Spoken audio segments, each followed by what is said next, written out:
This channel does not promote or promotion any illegal activities. All content provided by this channel is meant only for educational purpose only.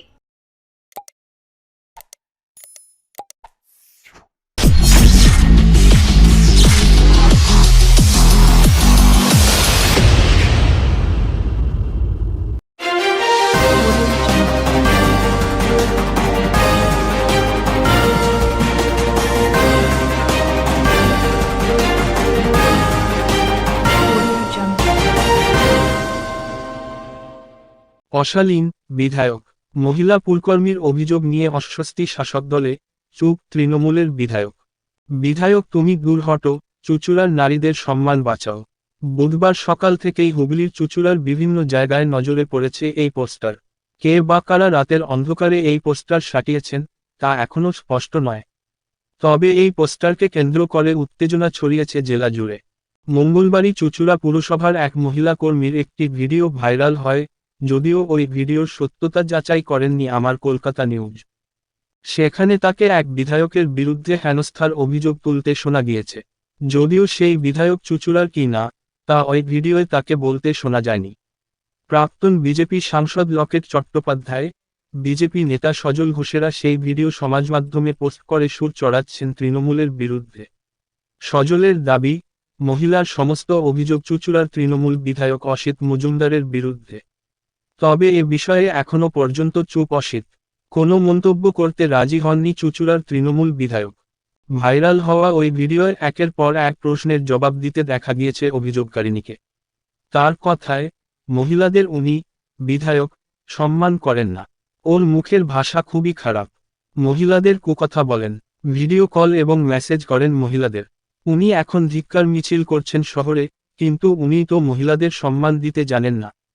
কেন এত দিন অভিযোগ করা হয়নি? মহিলার দাবি, মহিলারা ভয়ে অভিযোগ করেন না। আমরা ভয় পাই না, তাই অভিযোগ করি। আমার কাছে অনেক প্রমাণ আছে, সময় মতো সেগুলো সামনে আনব।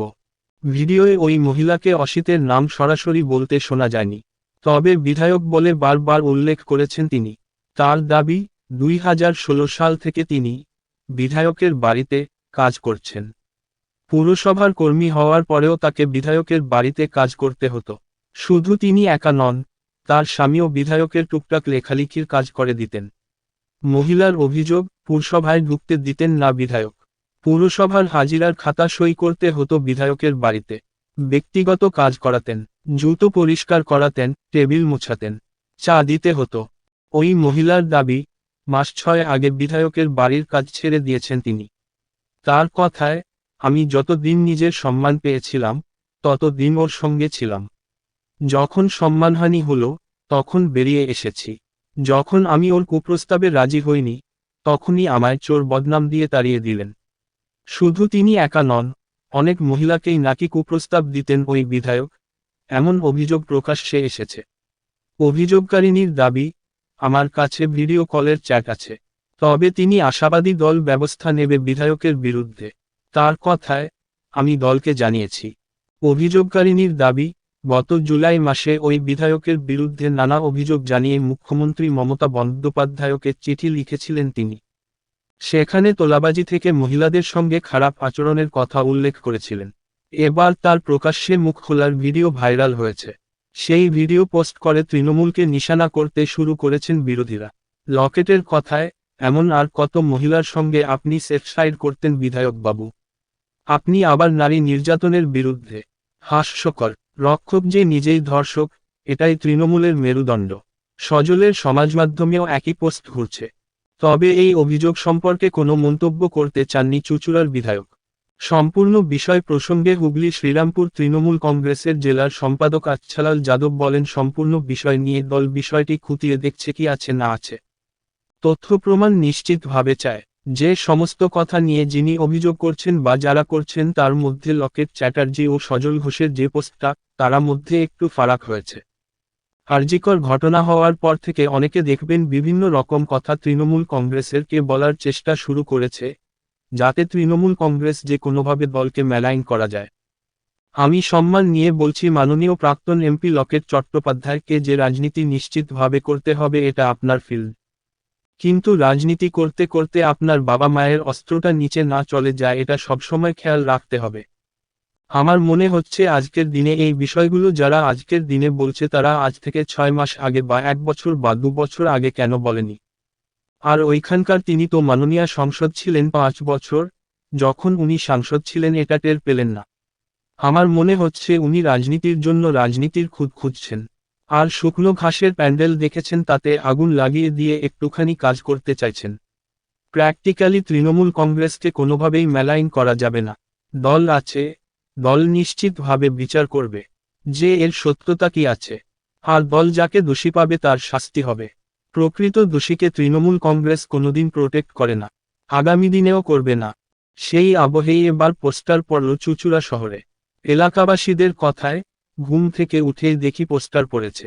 কে বা কারা পোস্টার দিয়েছে কেউ বলতে পারছে না।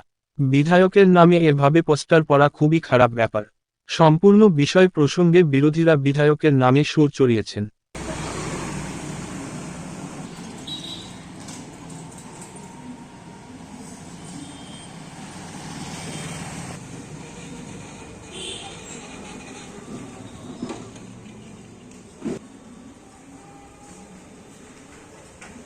কী বলবো, সকালবেলা ঘুম থেকে উঠে দেখছি পোস্টার মারা রয়েছে।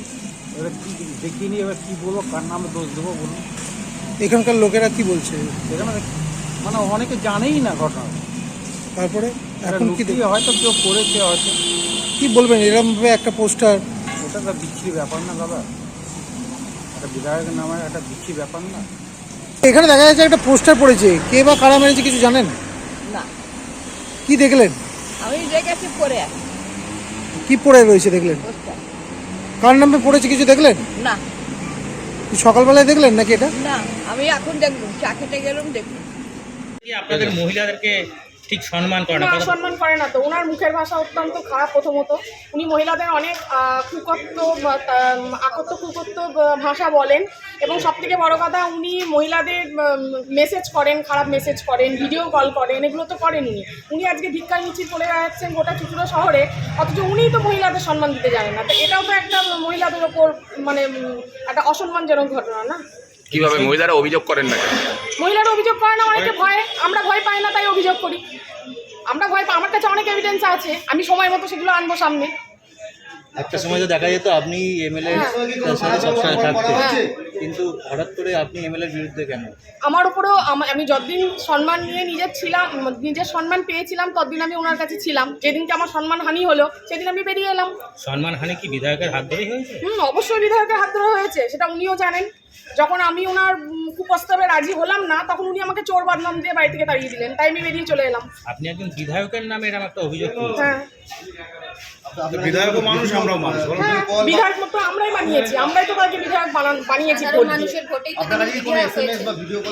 ভিডিও কলের চাট আছে আমার কাছে। আপনি কিন্তু সেগুলো কি প্রকাশ্যে আনবেন? হ্যাঁ, সেটা সময় মতো। এটা তো আমাদের দলের ব্যাপার, আমি তো এই সময় এভাবে আনতে পারি না। আমি যখন সুযোগ বুঝবো নিশ্চয়ই আনবো সেগুলো। এই যে কথাগুলো বললেন, এই বিষয়গুলো কি দলকে জানিয়েছেন? হ্যাঁ, দলকে অবশ্যই জানিয়েছি। দল কি কোনো স্টেপ নিয়েছে এখন পর্যন্ত? সময় হোক নিশ্চয়ই নেবে, সবাই তো আমরা জানিয়েছি, নিশ্চয়ই নেবে। আপনার সঙ্গে আপনি যেতেন কেন বিধায়কের কাছে? বিধায়কের প্রতি অনেক হয়েছে, এবার ওনার বিদায় নেওয়ার পালা। সত্যি ভরসা না। আপনি বিধায়কের কাছে কি দলের জন্য যেতেন? হ্যাঁ, বিধায়কের কাছে কি কাজে যেতেন দলে? আমি পৌরসভার কর্মী, কিন্তু আমাকে পৌরসভাতে উনি ট্রান্সফার রাখেননি। উনি ওনার জায়গাতে মানে ওনার বাড়িতে আমাকে রেখেছিলেন। আমাকে আমার হাজবেন্ডকে দুজনকেই রেখেছিলেন উনি, ওনার বাড়িতেই কাজে আমাকে রেখেছিলেন।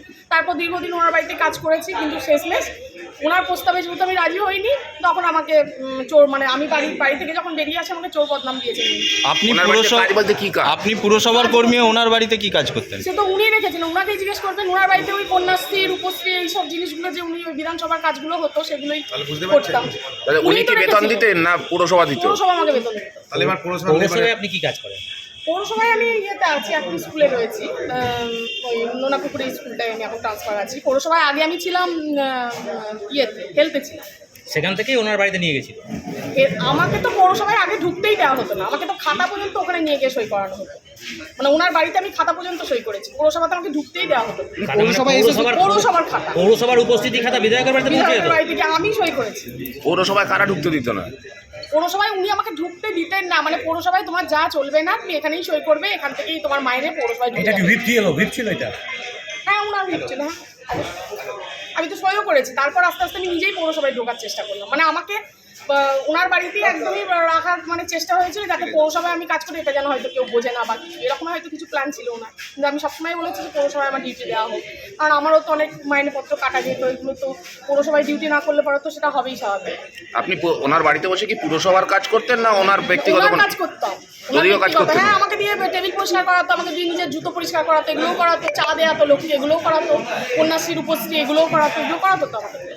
অনেক বিধানসভার অনেক লোকই জানে যে আমি ওনার জুতোগুলো পরিষ্কার করতাম, জুতো পরিয়ে দিতাম, এগুলো তো করতাম, অনেকেই দেখেছে। আপনার হাজব্যান্ড? আমার হাজব্যান্ড ওই চিটি চাপাটি হসপিটালের হ্যান ত্যান এগুলোই করতো আর কি ওনার কাছে। উনিও কি পুরসভার কর্মী ছিলেন? না, উনি তো আলাদা, উনি রাইটার্সের কর্মী, নবান্নের কর্মী, সরি এখন তো নবান্ন। উনি ওনার বাড়িতে যেতেন কেন? উনি যেতেন, আমি মানে ওনার যেহেতু ওরকম লেখার লোকের অভাব ছিল, মানে তখন ছেড়ে গেছিল একজন করতো, তো সেই কারণেই আমার হাজব্যান্ডকে ডাকা হয়েছিল এবং আমার হাজব্যান্ড আমার কথা মতো ওখানে যেত এবং 1.5 ঘন্টা মতো এই সামান্য লিখে তারপর চলে যেত আবার অফিসে। নবান্নের কাজের বাইরে? নবান্নে চলে যেত, হ্যাঁ নবান্নে চলে যেত। এটার জন্য উনি আলাদা মাইনে দিতেন, এটা পৌরসভার মাইনে না, উনি আলাদা ওনাকে 4,000 টাকা দিতেন। 6 বছর 7 বছর মতো কাজ করেছি, 4,000 টাকাতেই করতো। আপনি কতদিন ছিলেন? হ্যাঁ, এখন দুজনেই ছেড়ে দিয়েছি। এমএলএর বাড়িতে কতদিন ছিলেন? আমি ছিলাম 16 সাল থেকে। কবে ছেড়েছেন তাও? আমি ছেড়েছি আজকে প্রায় 6 মাস হতে চললো। 24 অবধি। দেখুন, প্রত্যেকটি যাদের নাম নিলেন তাদেরকে সম্মান জানিয়ে বলি, লকেট চ্যাটার্জি আমাদের এই রাজ্য থেকে নির্বাচিত হয়ে ভারতীয় জনতা পার্টির প্রতিনিধিত্ব করেছেন এমপি হিসাবে লোকসভার মধ্যে। ওনার নিশ্চিতভাবে যথেষ্ট বুদ্ধি আছে। আজকের দিনে দেখুন, অসিত মজুমদার আমাদের বিধায়ক চুঁচুড়া, তার বিরুদ্ধে একটা অভিযোগ আছে। নিশ্চিতভাবে দল এটাকে খুঁটিয়ে দেখছে যে কী আছে না আছে, তথ্য প্রমাণ নিশ্চিতভাবে চাই। যে কথাগুলোকে দিয়ে যিনি অভিযোগ করছেন বা যারা করছেন তাদের আর লকেট চ্যাটার্জি আর সজল ঘোষের যে পোস্টগুলো আছে তার মধ্যে একটু ফারাক হয়েছে। আরজিকর ঘটনা হওয়ার পর থেকে অনেক লোক দেখবেন যে বিভিন্ন রকম কথা তৃণমূল কংগ্রেসের বিরুদ্ধে বলার চেষ্টা শুরু করেছে, যাতে তৃণমূল কংগ্রেসটাকে যে কোনোভাবে মালাইন করা যায়। আমি সম্মান দিয়েই বলছি মাননীয় আমাদের প্রাক্তন এমপি লকেট চট্টোপাধ্যায়কে, যে রাজনীতি নিশ্চিতভাবে করতে হবে, এটা আপনার ফিল্ড, আপনাকে করতে হবে, কিন্তু রাজনীতি করতে করতে আপনার বা আমার অস্তরটা নিচে না চলে যায়, এটা সবসময় খেয়াল রাখতে হবে। আমার মনে হচ্ছে যে আজকের দিনে এই বিষয়গুলো যারা আজকের দিনে বলছে তারা আজ থেকে 6 মাস আগে, 1 বছর আগে, 2 বছর আগে কেন বলিনি? আর উনি তো ওখানেকার মাননীয় সাংসদ ছিলেন 5 বছর, তো যখন উনি সাংসদ ছিলেন এটাকে টের পেলেন না? আমার মনে হচ্ছে যে উনি রাজনীতির জন্য রাজনীতি করছেন, আর শুকনো ঘাসের একটা বড় ব্যান্ডেল রেখেছেন, তাতে আগুন লাগিয়ে দিয়ে একটুখানি দলের জন্য উনি কাজ করতে চাইছেন। প্র্যাকটিক্যালি তৃণমূল কংগ্রেসকে কোনোভাবে মেলাইন করা যেতে পারে না। দল আছে, দল নিশ্চিতভাবে বিচার করবে যে এর সত্যতা কী আছে, আর দল এর কাছে অধিকার আছে যে এইটা যাকে হোক, যে দোষী পাবে তার বিরুদ্ধে নিশ্চিতভাবে শাস্তি হবে। প্রকৃত দোষী মানুষকে তৃণমূল কংগ্রেস কখনো প্রোটেক্ট করে না, আগামী দিনও করবে না।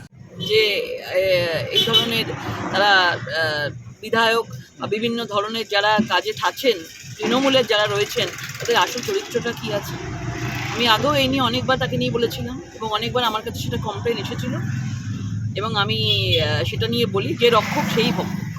আরজিকর কাণ্ডের বিচার চাইতে আমরা প্রতিনিয়ত রাস্তায় নামছি, কিন্তু আমরা একবারও ভেবে দেখেছি এই শাসকের দ্বারা সমাজের প্রত্যেকটা স্তর আরজিকরের মুখে দাঁড়িয়ে রয়েছে। এই পোস্টার চিৎকার করে বলে দিচ্ছে, ওই মহিলার বক্তব্য চিৎকার করে বলে দিচ্ছে। আমরা বেশ কিছুদিন আগে মুখ্যমন্ত্রীকে রাস্তায় নামতে দেখেছি বিচারের দাবিতে। এই বিষয়ে মুখ্যমন্ত্রী কি করবে? তিনি কি এই বিষয়ে বিচার দেবে ওই মহিলাকে? তিনি কি শাস্তি দেবে তার দলের নেতাকে? এই বিধায়ক অসিত মজুমদারকে আমি ৮০-র দশক থেকে ২০০৫ পর্যন্ত তপন মজুমদার হিসেবেই চিনতাম। তখন উনি কংগ্রেসি ছাত্র রাজনীতিতে জেলার সভাপতি ছিলেন, পরবর্তীকালে যুব সভাপতি ছিলেন এবং একটা ছাপোষা সরকারি কর্মচারী পেশকার হিসেবে ২৪ পরগনা জেলার বিভিন্ন আদালতে ছিলেন। কিন্তু এই ২৫টা বছর ধরে তার বেশি কোনোদিন এই ধরনের অভিযোগ অতীতে আমি শুনিনি। এখন যে সমস্ত অভিযোগ শুনছি, পুরনো বন্ধু হিসেবে লজ্জায় মাথা কাটা যাচ্ছে। আমি জানি না এমন অভিযোগ কেন আসছে। বারবার ভিডিও অডিও ভাইরাল হচ্ছে, পোস্টারিং হচ্ছে, সেই পোস্টার ছবি তুলে ভাইরাল হচ্ছে। কেন বিধায়ক এইগুলোর বিরুদ্ধে আইনগত ব্যবস্থা নিচ্ছেন না, আমার কাছে তা বোধগম্য হচ্ছে না। একটা ভিডিওতে দেখছিলাম দাদার কীর্তি, তো দাদার কীর্তি তো ছিল তাপস পালের, তিনি সাংসদ হওয়ার পর সবাইকার বাড়িতে লোক ঢুকিয়ে দিচ্ছিলেন। এখনকার দাদার কীর্তি বলতে যা শুনতে পাচ্ছি, এ যদি সত্যি হয় তাহলে যারা অভিযোগ করছেন, যে মহিলারা অভিযোগ করছেন, তারা প্রেসের কাছে মুখ খুলে নিজেকে হাইলাইট করছেন, তারা থানায় গিয়ে এফআইআর করে কোর্টের দ্বারস্থ হচ্ছেন না কেন? আবার এই অভিযোগগুলো যদি মিথ্যে হয় তাহলে বিধায়ক তাদের বিরুদ্ধে কঠোর আইনগত ব্যবস্থা নিচ্ছেন না কেন? তাহলে কি বুঝতে হবে আজকাল প্রশাসনের কর্তারা বিধায়কের কথা আর কেউ শুনছেন না? কোনটা সত্যি, এটাই তো অত্যন্ত রহস্যজনক ব্যাপার হয়ে দাঁড়িয়ে যাচ্ছে। আর যদি বিধায়ক কঠোর ব্যবস্থা না নেন, তাহলে যে অভিযোগ বাজারে ঘুরে বেড়াচ্ছে, সত্যি হোক মিথ্যে হোক, জনমানুষে তো বিরূপ প্রতিক্রিয়া হচ্ছে। এটা নিরসন করার দায়িত্ব কিন্তু বিধায়ককে নিতে হবে। তবে পুরনো বন্ধু হিসেবে শুধু একটা কথাই বলি, এটা আমার কল্পনার অতীত। 25-30 বছর একসময় কংগ্রেস রাজনীতিতে একসাথে ছিলাম, কোনোদিন এমন অভিযোগ শুনিনি। আজকে শুনতে হবে, এটা আমার ভাবনা চিন্তার অতীত হয়ে যাচ্ছে। এ কেমন করে সম্ভব আমি বুঝে উঠতে পারছি না। অবশ্য অনেক সময় আমাদের একটা প্রবাদ শুনি না, যে সঙ্গদোষের ব্যাপার একটা শুনি, সৎ সঙ্গে স্বর্গবাস, অসৎ সঙ্গে নরকবাস। আমি জানি না পার্থ চট্টোপাধ্যায়, জ্যোতিপ্রিয় মল্লিক, মদন মিত্রদের সাথে ওঠা বসা করে ওই করোনার সংক্রমণের মতন এর মধ্যেও কোনো সংক্রমণ হয়েছে কিনা আমি তাও জানি না।